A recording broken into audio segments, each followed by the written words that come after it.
Prochain journal dans un quart d'heure. Tout de suite, c'est le rendez-vous de Paris Direct avec toutes les rédactions de France 24. Et ce rendez-vous, aujourd'hui, c'est avec vous, Maïva Poulet. Bonjour Maïva. Bonjour. Bienvenue sur ce plateau. Merci d'être avec nous ce matin. Vous êtes journaliste, Maïva, à la rédaction des Observateurs de France 24. Et vous signez avec Chloé Lauvernier un long format de 12 minutes intitulé « Haïti dans l'enfer des gangs ». Vous nous emmenez donc en Haïti où sont actifs 150 gangs qui imposent leurs lois face à un État, on le sait, impuissant. Vous avez enquêté sur les violences de ce groupe et surtout sur les conséquences qu'elles ont sur le quotidien des habitants, particulièrement à Port-au-Prince. Avant d'en parler avec vous, on va regarder un extrait de votre document. Sherwood Sondji Desenclos avait 28 ans.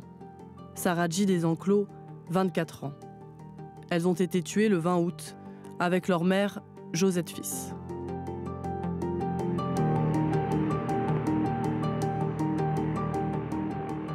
L'assassinat des 3 femmes s'est produit en banlieue de Port-au-Prince alors qu'elles se rendaient à l'université. Sur la route, elles ont été attaquées par le gang des 400 Maroso.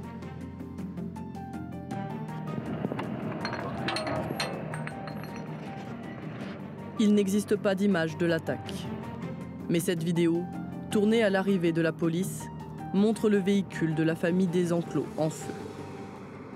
Ce jour-là, Jean Simpson Desenclos a perdu sa femme et ses 2 filles. Arrivé sur les lieux, la rue était totalement déserte. On pouvait voir seulement la carcasse de la voiture. Je n'ai retrouvé personne. Je suis allé dans une pompe funèbre faire le constat des morts. Les bandits ont voulu les kidnapper. Elles ont résisté et à ce moment-là, les malfrats ont fait feu sur les dames. C'est toute ma vie qui est partie en fumée. C'est toute ma vie. Pour le témoignage d'un père interviewé par Chloé Lauvernier qui raconte qu'il a perdu donc sa femme et 2 de ses filles tuées pour rien. C'est un témoignage très fort, comme il y en a beaucoup d'autres dans votre grand format, Maïva. Ces gangs, et vous l'expliquez dans votre document, ont pris complètement le contrôle de Port-au-Prince. Oui, voilà, et c'est ce qui nous a marqué quand on a commencé à travailler sur ce sujet avec ma collègue Chloé Lauvernier, c'est qu'on savait qu'il y avait des gangs actifs en Haïti, mais les témoignages que nous recevions au fur et à mesure de l'enquête faisaient état d'une situation inédite avec des groupes qui semblaient totalement hors de contrôle. Et ce qui nous a marqué, c'est justement les témoignages de nos observateurs qui avaient ce sentiment d'être pris en otage, de pouvoir être enlevés ou tués n'importe quand, que ce soit en circulant dans la ville, que ce soit en se retrouvant dans une zone contrôlée par les gangs, au milieu d'affrontements, ou même en étant victime de balles perdues. On a d'ailleurs dans le sujet le témoignage d'une jeune fille de 15 ans qui a reçu une balle perdue tout simplement en descendant de ses escaliers. Voilà, et on comprend que ce sont des meurtres qui ont lieu pour rien, pour aucune raison réelle, si ce n'est peut-être l'argent. Et puis ce qui ressort aussi largement de votre enquête, c'est le sentiment d'impunité absolue. Exactement. En fait, par rapport, nous avons retracé plusieurs événements qui ont eu lieu en 2022.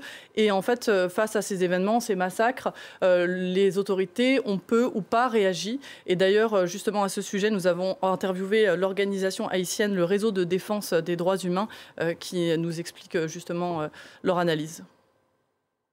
Le mutisme des autorités étatiques prouve pour nous, au RNDDH, qu'effectivement, il y a les gangs armés qui bénéficient de la protection, de la bénédiction des autorités étatiques. Et en plus de cela, on a l'impression que pour eux, la population civile elle-même doit se débrouiller alors qu'elle est prise entre ces gangs armés qui se font la guerre. Bénédiction, dit cette travailleuse sociale, il y aurait une forme de complicité ? Oui, en tout cas, c'est ce que révèlent du coup les organisations haïtiennes qu'on a pu interviewer.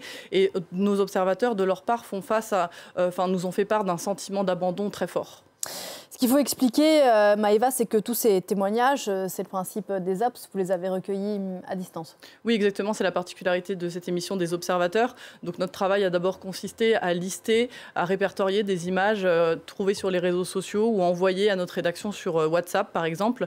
Toutes les images qui apparaissent dans ce sujet ont donc été vérifiées, donc datées, géolocalisées. On a aussi identifié les membres des gangs, dès que c'était possible, qui apparaissent sur certaines de ces images, pour vérifier ces images et les mettre en perspective respectives. Nous avons aussi du coup interviewé des victimes de la violence de ces gangs. Nous avons pu donc reconstituer avec donc ces images et ces témoignages plusieurs événements importants. Évidemment, pour ce qui est des témoignages, on les sécurise, on rend les personnes anonymes dès que c'est possible, dès que c'est nécessaire. Et d'ailleurs, aux observateurs, nous travaillons donc sur d'autres sujets. Donc nous invitons les téléspectateurs qui nous regardent et qui voudraient eux aussi alerter sur des sujets qui se déroulent près de chez eux à contacter notre rédaction, que ce soit sur Twitter, sur Facebook ou sur Instagram. On peut le faire très facilement. Merci beaucoup Maëva d'être venue nous présenter cette enquête donc, que vous avez co-réalisée avec Chloé Lauvernier. Elle est à voir sur l'antenne de France 24 jusqu'au week-end prochain. On rappelle son titre Haïti dans l'enfer des gangs. Elle est à retrouver aussi dès à présent sur le site des Obs de France 24 et sur YouTube bien sûr. J'ajoute qu'on en parlera demain avec l'invité de Paris Direct, l'écrivain haïtien Mackenzie Orsel. Merci encore Maëva d'être venue sur ce plateau.